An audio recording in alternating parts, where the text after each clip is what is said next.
Iba nun, yung prayers ng command prayer or imperative prayer, tsaka yung prayers of supplication.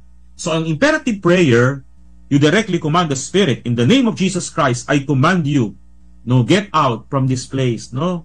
Yun, directly kinocommand mo yung Spirit in the name of Jesus. Because you have spiritual authority. But if you do not have spiritual authority, you can use prayers of supplication. That means, you directly call God, no, in prayer, so that God will deal with that spirit. For example, dear Lord Jesus Christ, we ask you to liberate this place from any kind of demonic bondage from the Lord Jesus Christ. No, you ask the Lord Jesus Christ, not directly commanding the spirit, kasi wala kang spiritual authority. Whereas kapag meron kang spiritual authority, you can command the spirit. No, in the name of Jesus, I command you. Pero kapag wala, ay you ask the Lord Jesus Christ to do the expulsion of the Spirit. So, yun po yun. Okay? So, yan. And then, pahabol po, kung ang isang Katoliko ay gustong magpa-deliverance prayer sa isang exorcist priest, ano po ba ang procedure? Well, usually, pwede naman any priest no, could do the deliverance prayers. No? Kasi yung deliverance prayers, considered siya as minor exorcism. Ang pagkakaiba lamang po ng parish priest at exorcist priest, the exorcist can use the Roman ritual, the rite of exorcism, especially for the possessed. But any parish priest could do the deliverance prayers, no? Because they have spiritual authority over their parishioners. So yun po yun. Minor exorcism. Basta, as long it's a minor exorcism, any priest can do that. But, ang pagkakaiba lang, the exorcist can use the Roman ritual of exorcism, the solemn rite of exorcism. Kaya, kasi akala nung iba, exorcist lang po yung yung makakagawa nun. Yes, exorcist can do the Roman ritual prayer, the solemn rite of exorcism. But the minor exorcism, any priest can do that, no? Using the standard prayer of deliverance, no? Kaya yung mga nagpapabless po dyan ng bahay, you can also ask your parish priest to bless your house, especially kapag may mga manifestations, but using the minor exorcism or prayers of deliverance. Pagpatuloy po natin yung ating tinatalakay kanina. So, pinag-usapan natin yung mga purpose, yung operations, and then ngayon, means, no? Means ng mga curses, ng mga spells na yan, no? Number 1 is through hexes and spells. Pag sinabi nating means, ito yung nagiging vehicle to send curse, no? Through hexes and spells. Pag sinabi nating hexes or spells, ito yung tinatawag nating magmamanufacture ka ng mga object out of strange materials na may symbolic value, no, na to tangible sign to do harm.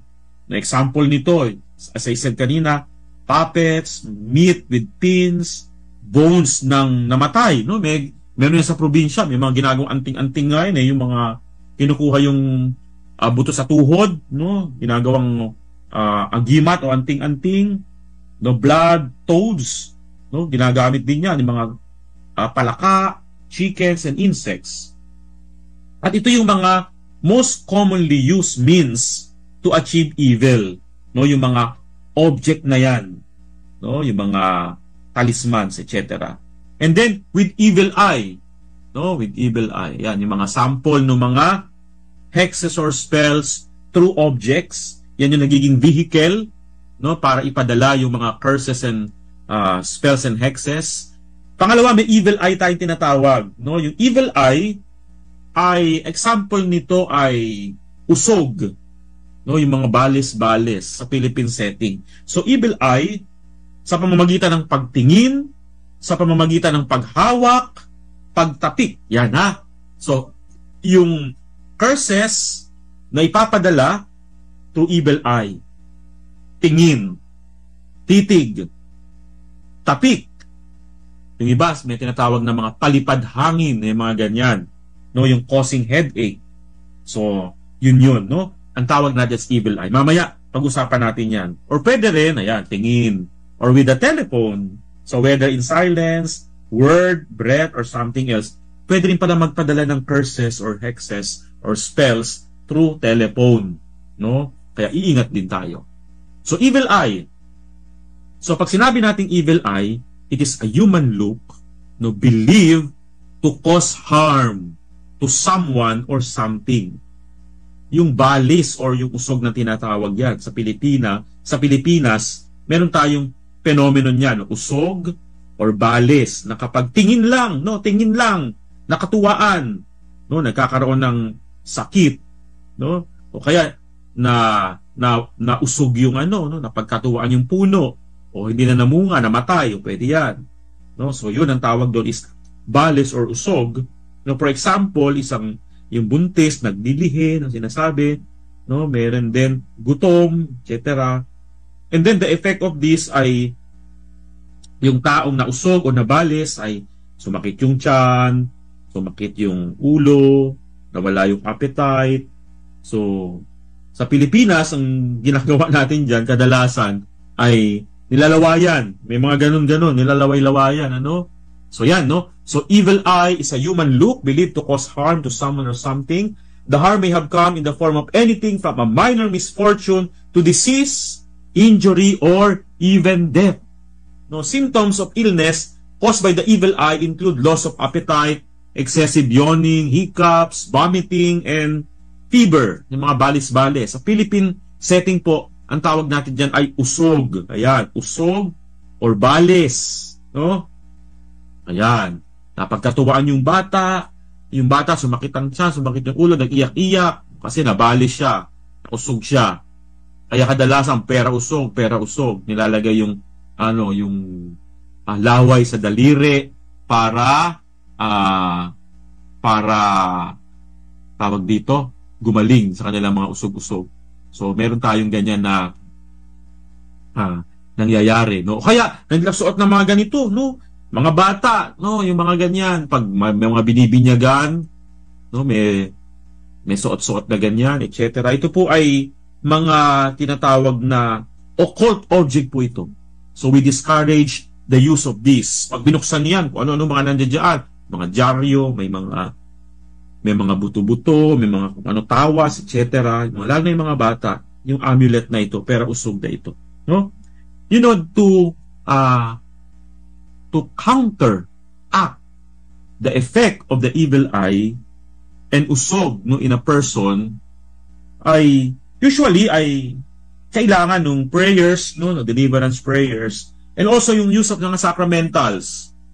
So instead of using yung mga red na object na yung sinusuot ng mga bata, use Saint Benedict's medal instead, no, because the Saint Benedict's medal is a medal with exorcism prayer.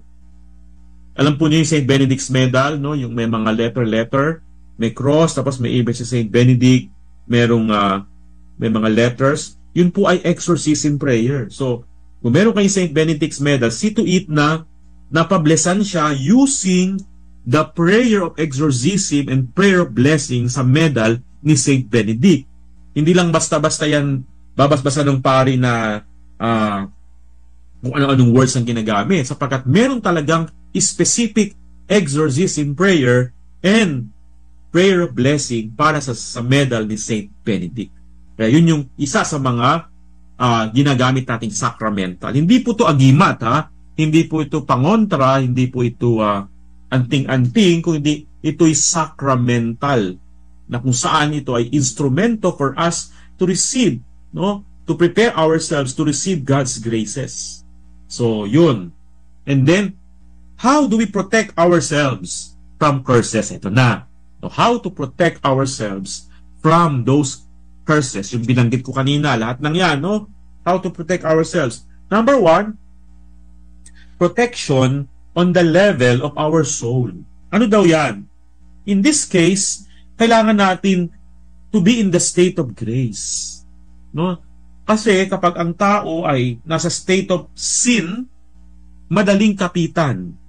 Kasi sa spiritual warfare, negative attracts negative. Kapag ang tao maraming negative, pag sinabing negative, kasalanan, na hindi na ikukumpisal, mga galit, hinanakit, sama ng loob, yung mga heart's baggages, kapag maraming laman ang puso ng tao na ganyan, so ibig sabihin, maaari siyang lapitan. Kaya we need to have that protection on the level of our soul. Kaya napaka-importante, we are living in the state of grace, not in the state of sin. Kapag tayo nagkakasala, so ibig sabihin, tayo ay nasa state of sin. That is why we need to be restored to be in the state of grace sa pamamagitan ng sakramento ng kumpisal. No, napaka-importante po mga kapanalig ang sakramento ng kumpisal. No, because confession is more powerful than exorcism. Tandaan po niya na confession is more powerful than exorcism. Kung sa exorcism, binubugaw niya yung demonyo, sa confession, tinatanggal niya yung kinakapitan ng demonyo. Kung wala nakakapitan ng demonyo, hindi siya makakakapit sa tao. Kung exorcism lang, bubugawin lang niya ang demonyo, pero kung nandiyan pa rin sa iyo kinakapitan niya, babalik at babalik lang sila. Para daw yan na halimbawa sa isang lamesa, merong maruming bagay. Kapag merong maruming bagay at nangangamoy, ano nangyayari? Dadapo sa kanya ang langaw. O ikaw naman, ang gagawin mo, bubugawin mo yung langaw. O umalis yung langaw. Pagkaalis ng langaw, makalipas ang ilang sandali, babalik ulit siya. Bubugawin mo ulit. Aalis siya. And then babalik ulit. Bubugawin mo ulit. Parang ganito yan, ano? Yung exorcism, tutulungan tayong bugawin yung langaw na kumakapit dun sa lugar na yan. But, the sacrament of confession, lilinisin niya yung binabalik-balikan ng langaw. Para wala na siyang babalik-balikan. Kaya magkatuwang yung dalawang yan, no? Confession and exorcism. But confession is more powerful than exorcism. Kaya, ang confession, isang pamamaraan to protect ourselves on the level of the soul. Yan po yan mga kapanalig. Protection on the level of the soul. And then second is protection on the level of the mind and the will. Ito naman yung pamumuhay natin ng tinatawag nating living a life ng mga virtues, yung prudence, temperance, lahat ng yan, living a virtuous life. No, theological virtues yan, yung faith, hope, love, nangunguna sa puso natin yan. Mahalaga yan, no? They are being fortified by the actual grace na natatanggap natin sa mga sakramento. Kaya, yung protection natin will be on the level of the soul, and the level of the mind, and the level of the will. O, yan. Treating demonic oppression and obsession. Pag-usapan muna natin, paano ba ang isang tao ay nahuhulog, nagiging biktima ng kaaway, ng demonyo? Paano ba siya nahuhulog? Then, una ay, alam naman po natin, ang ordinaryong activity ng demonyo ay tukso. And then, pag sinabi natin extraordinary activity, meron tayong tinatawag na possession, yung pagsanib, na kung saan ang demonyo sumasapi sa katawan ng tao. Ito yung pangalawa, yung patatalakayin natin, yung demonic obsession o pambubuyo, na kung saan ang demonyo ay inaatake niya yung isip ng tao, na kung saan ginagambala niya yung pag-iisip ng tao, maraming mga pumapasok sa kaisipan ng tao. And then pangatlo, yung tinatawag natin demonic oppression or paniniil, o pwedeng physical, o pwedeng sa mga ugnayan, o pwedeng sa aspetong pinansyal, ikabubuhay, maging sa kaligayahan, kagalakan sa buhay. At meron tayong tinatawag na infestation o pamumugad, o pwedeng sa bahay, sa lugar, sa hayop o sa mga bagay. At kanina nga, sabi natin, paano bang isang tao nahuhulog sa kamay ng demonyo? Of course, tandaan po natin, walang nangyayari na walang pahintulot ang Diyos. Alam po natin yan, base sa karanasan ng mga santo at mga banal, maging sa mga tauhan sa Biblia, kay Job, siya ay na-oppress ng demonyo, pero with God's permission. So yun yung ating panghahawakan. Pangalawa, ito, kapag merong presensya ng tinatawag nating moral and spiritual opening sa buhay ng tao. O pwede yan yung pamumuhay ng makasalanan, yung sinful lifestyle. O pwede rin na ang tao ay merong involvement sa occult or sa mga New Age practices. Kasama na din dyan kung meron ka mga ancestors na nagpa-practice o kabilang sa mga occult people and occult persons, occult groups. So yan. And then kapag ang tao mayroong karanasan ng trauma or abuses sa kanyang pagkabata, maraming mga pang-aabusong naganap sa kanya, so nag-iwan ito ng mga negatibo sa kanyang puso, sa kanyang emotion, sa kanyang kalooban na nagiging paraan ng kaaway para siya ay humapit.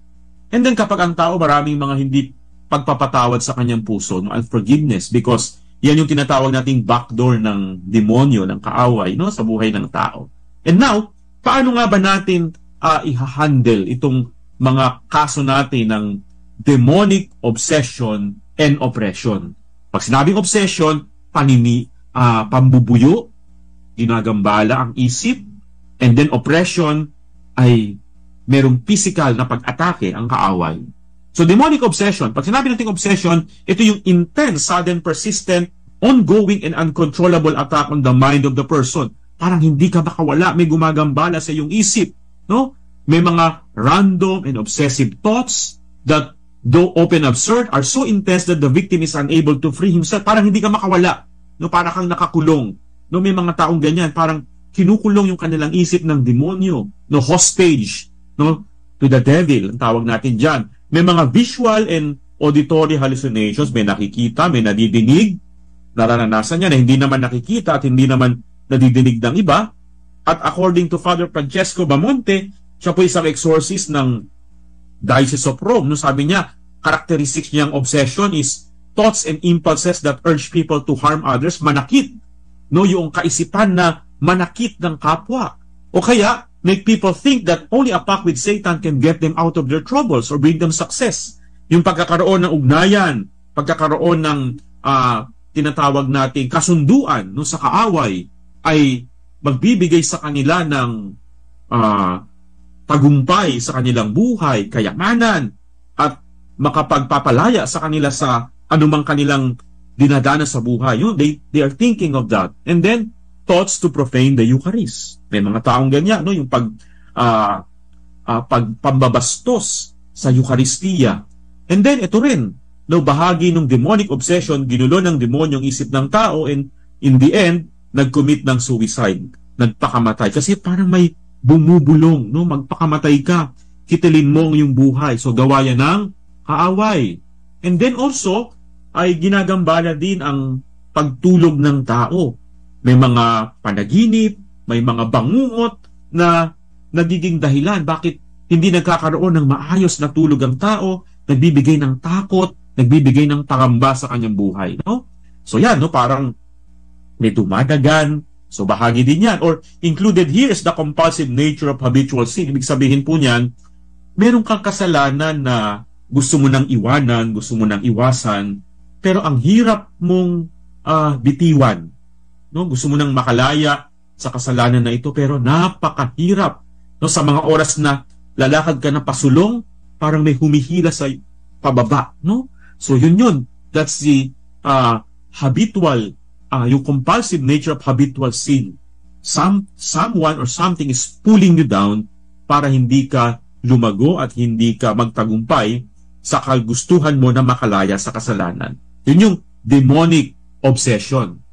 Now, when we say demonic oppression, so ito naman yung pwedeng in a form of external physical attack, may physical silang pag-atake, may sakit na nararanasan na gawa ng kaaway. Kung yung kanina, ang inaatake niya is isip, that's obsession or pambubuyo, ito naman ngayon is namimisikal na siya, nang-aatake na siya physically. Pwedeng sa kalusugan, no, may mga kaso po tayo na ganyan, na ang demonyo can also provoke sickness.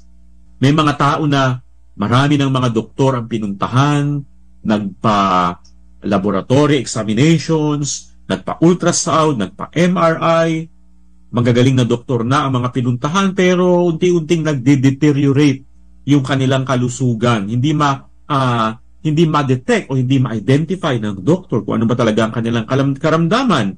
Pati mga gamot, parang walang epekto, unti-unting ang kalusugan ay bumabagsak. So po pwedeng because the person is being attacked by the enemy.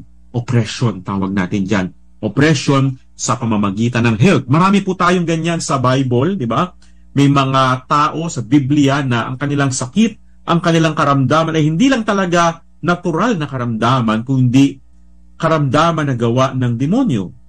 Yung pinagaling ni Jesus na babaeng hukot, alam naman natin yung kanyang pagkahukot ay hindi lang natural na karamdaman, kundi karamdaman gawa ng demonyo. Pangalawa, meron din yung the mute and the deaf, no? Yung kanyang pagkapipi, pagkautal, pagkabingi, hindi lang talaga natural na pagkautal at pagkabingi, kundi ito'y gawa ng demonyo. Kaya ang tawag natin yan is oppression sa pamamagitan ng health. Inaatake ang kalusugan ng tao. Pag sinabi nating demonic oppression, ito'y paniniil ng demonyo, number one, partikular sa kalusugan ng tao. Meron po tayong question mula po sa ating Facebook Live, no? Sa ating programa, mula po kay Salome Guevara, no? Sabi po niya dito, no, good afternoon, Reverend Father Daniel. Ask ko po, totoo po ba yung tinatawag nila na galaw tao, na kahit po ipagamot ay di gumagaling? At ano po ba ang dapat gawin upang mawala ito? Ito po yung sinasabi natin, no? Yung galaw tao, ito'y tinatawag nating demonic oppression. Kasi ang demonic oppression, po pwede siya na directly or indirectly. Dalawang klase po yan, ha? Pag sinabi nating directly, direkta ang demonyo, nagbibigay ng sakit, nagbibigay ng karamdaman sa tao. Pwede rin namang indirectly na sa pamamagitan ng ibang tao, po pwedeng magkaroon ng sakit yung isang tao dahil sa inggit, dahil sa galit, no? Kumbaga, kumonsulta, humingi ng tulong sa isang taong mayroong kapangyarihan na tinatawag nating black magic o kapangyarihang itim na mula sa demonyo para bigyan ng sakit o karamdaman ang isang tao. And therefore, the nature ng sakit na ito is something spiritual, something demonic. Kaya kahit na magpadoktor ka na magpadoktor, anong klaseng gamot ang ibigay sa iyo, walang nangyayari. No, nagiging ineffective yung mga medicine kasi ang iyong sakit ay pwedeng gawa ng demonyo through galaw tao. So, ibig sabihin, kailangan mong gamitin dyan na means para ikaw ay gumaling, para ikaw ay lumaya, ay yung tinatawag nating mga spiritual means. No, mamaya, pag-uusapan natin ano ba yung mga spiritual means para tayo gumaling mula sa demonic obsession and demonic oppression. Kaya, ang sagot po natin dyan, kaya Salome Guevara, totoo po na may galaw tao. Yan po ay gawa ng demonyo, gawa ng kaawa. It is something spiritual, no? Kaya kailangan ang ating mga gagamiting means ay something spiritual din para malabanan at para gumaling yung taong nakaka-experience ng demonic oppression through health or yung mga galaw tao na yan. Okay? So tayo po ay magpapatuloy. Pangalawa, na pwede rin nilang gambalain sa tao yung tinatawag nating relationships, ugnayan. No, ibig sabihin, ang demonyo po pwede rin siyang mag-cause ng pagkasira, no? Pagkasira ng ugnayan sa pamilya, sa mga mag-asawa, no? Lalo na 'yan. Lalo na ngayon, no? Ang gusto ng demonyo sirain ang pamilya, no? Sirain sa pamamagitan ng pagsira sa ugnayan ng mag-asawa. Kaya gagawin ng demonyong lahat para masira ang pamilya. Kaya napaka-importante na pangalagaan ang sakramento ng kasal. Sapagkat kapag nawasak o nasira no, itong sakramento na ito, mawawasak din at masisira ang pamilya. So yun, destroys marriages, and then breaks up engagement, foster fights in the families, mga away-away sa pamilya, magkakapamilya, nag-away-away, wala namang mga natural na kadahilanan, bigla-bigla na lang mag-aaway sa pamilya, mga magkakapatid, away-away, magpipinsan, mag-away-away. No, pinahihina nito at pinawasak yung pakikipagkaibigan, no? Yung friendships, ending in the desire for isolation. Kaya gugustuhin mo na lang na mapag-isa ka na lang. Kasi yan ang talagang gawain ng demonyo, is ihiwalay ang tao sa kanyang kapwa sa pamamagitan ng kaya pag-aawayin kayo, no, it will show division. Kaya nga ang tawag sa demonyo ay diablo, diba? Pag sinabi nating diablo means to divide and to separate. Kaya bukod sa ang inaatake ng demonyo is kalusugan, bukod sa health, the devil also attacks relationships, family, asawa, kaibigan, community, mga organizations, mga magkakasama sa opisina. So lahat ng yan ang kanyang gusto is sirain at wasakin. Kaya part yan ng demonic oppression, no, relationship. Pangatlo, business. Pwede yan, or job, yung iyong financial stability, no? Pwede ring gambalain ng demonyo yung kabuhayan ng tao, no? It includes impossibility to find work. Hindi ka makahanap ng trabaho, apply ka ng apply, dahil mo nang pinag-applyan, so wala lang, parang walang nangyayari, no? Or when it seems that a job offer is certain, no, kumbaga parang inaasahan mo na ito, makukuha ka na dito, and then eventually wala din, bumagsak din, no? And then yung mga wealthy suddenly forced into poverty, business started to fail, bumabagsak yung negosyo, bumabagsak yung business, yung employee nawawalan ng trabaho, at laging walang kadahilanan, so walang explanation. Kasi kung pwedeng ginagambala ng demonyo ang economic status o financial stability ng iyong buhay.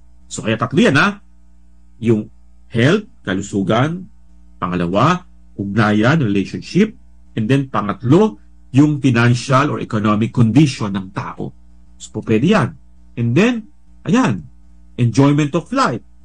Hindi mo na ma-enjoy yung buhay. Parang walang galak, no? Kung gusto mo na lang, lagi ka na lang malungkot sa buhay. So kasi ang demonyo ang nagbibigay ng kalungkutan na yan. And then eventually, hahangarin mo na lang na magpakamatay because of despair. So kaya nangyayari, may mga tao na nagkukumit ng suicide. Kaya yun. Demonic obsession and demonic oppression. And then, how do we understand? Paano ba natin maunawaan at maintindihan ang galaw, no, yung ng demonyo sa ating buhay? Sabi ko nga sa inyo kanina, meron tayong tinatawag na physical attack, no? Pag sinabi nating physical attack, direct, no? Direkta coming from the devil, direkta coming from the enemy. Inaatake ka, nagkakaroon ka ng sickness, ayan, no? Sakit o karamdaman, gawa ng tinatawag dating infesting spirits, o pwedeng sa bahay, sa puno, sa nature, o tinatawag nating elemental spirits, laman lupa, engkanto, na matanda ka, na engkanto ka kasi naapakan mo, naihian mo, nasira mo yung bahay nila, etc. So yan po yan. Ang tawag natin is direct physical attack dahil nakagawa ka ng nasaktan mo sila o kung ano man yan, nagambala mo sila, bibigyan ka ng sakit o karamdaman, mamamaga ang paa, lalagnatin, no, namamaga yung ganito, masakit ang ulo. Unang pamamaraan yung direct physical attack. Sabi ko nga po sa inyo kanina, nagbibigay ng sakit at karamdaman, yung mga tinatawag nating elemental spirits, mga laman lupa, mga engkanto, kapag nakagawa ka ng masama sa kanila. Kaya nga tayong mga Pilipino, ayan, kapag merong pupunta sa isang lugar, nagtabi-tabi po, tabi-tabi po. Actually, ang tabi-tabi po ay isang form of submission. That means, nagsinasabit mo yung sarili mo sa kanila. So, instead of tabi-tabi po, you have to command them, in the name of Jesus, I command you, get away from this place. Instead of saying tabi-tabi po, because this is a form of submission. You submit yourself. Now, eto na, no? Inaatake ang tao sa 5 senses natin. Ano yan? Number 1, sense of seeing, eyes. No? May mga nakikita, no? May mga nakikita, especially, may nakikita ka na hindi nakikita ng iba. So you are being harassed through the sense of sight, eyes. Pangalawa, ears. O pwede rin yan na nakakarinig ng mga bagay-bagay na hindi naman naririnig ng iba. O dili kaya, may naririnig na boses na magpakamatay, saktan si ganito, gawin yung ganyan, hindi ka mahal ng Diyos, hindi ka mahal ng mga magulang mo. So pwedeng gamitin ng demonyo itong ating sense of hearing para i-oppress tayo. Kaya napaka-importante na we consecrate our sense of hearing. And then touch. So minsan, may mga pagkakataon na habang natutulog, merong gumagambala sa pamamagitan ng parang may nandadagan. Nangyayari po yan, ano?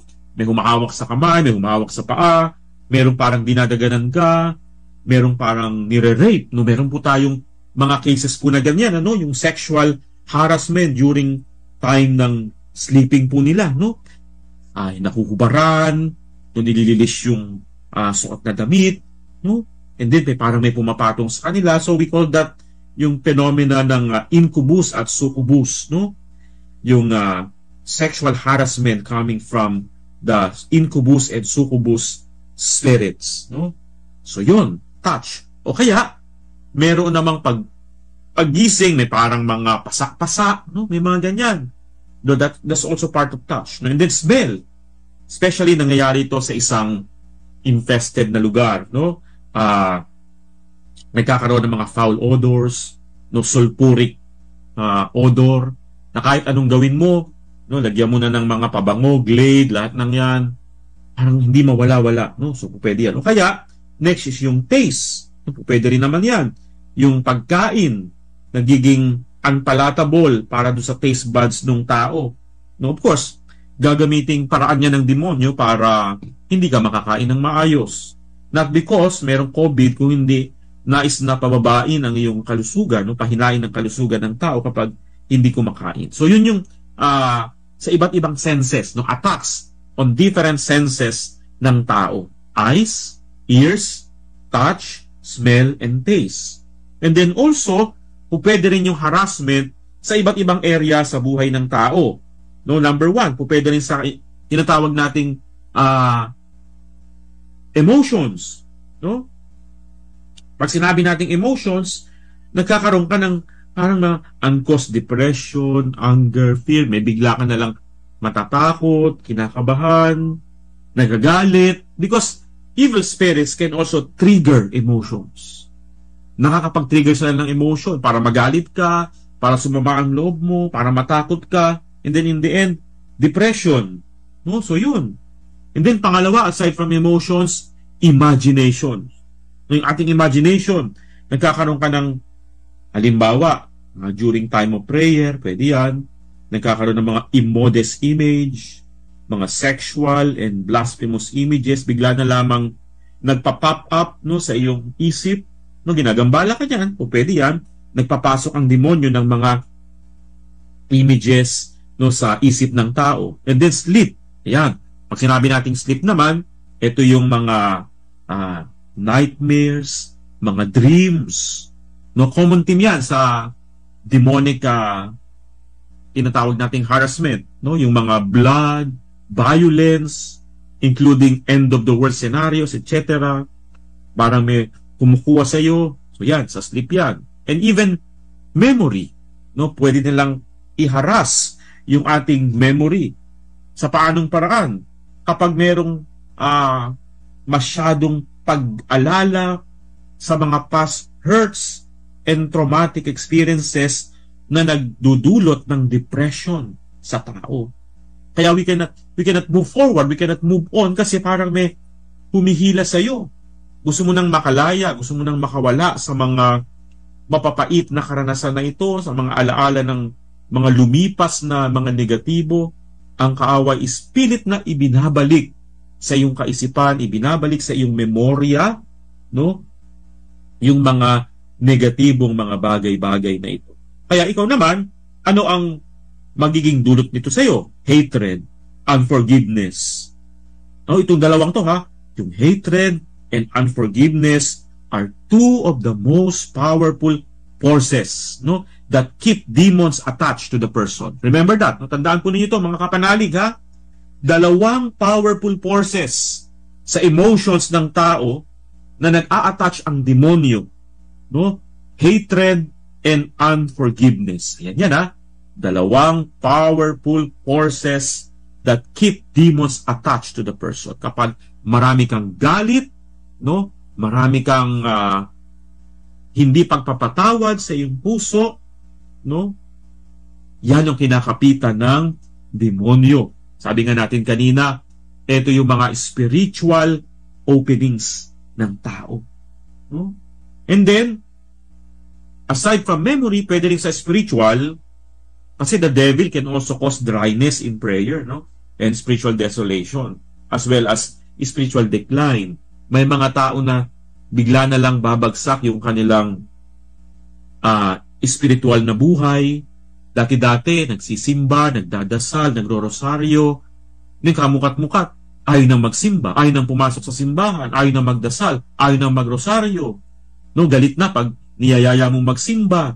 Tapos kung ikaw naman ang kapamilya niya, pag nagsisimba ka, nagagalit sa'yo, pinaparatangan ka, o nagpabibitaw ng mga masakit na salita, po pwede yan. No? The devil can cause that. No? Kaya, spiritual aspect, spiritual component.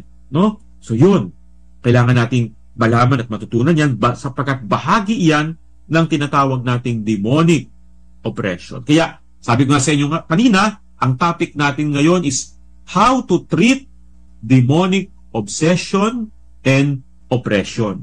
Paano ba ang tao makakalaya sa tinatawag nating pambubuyo ng demonyo, demonic obsession, paggambala sa isip ng tao ng demonyo, at demonic oppression, paniniil ng demonyo sa pamamagitan ng health, relationship, economic condition, enjoyment of life. So yun.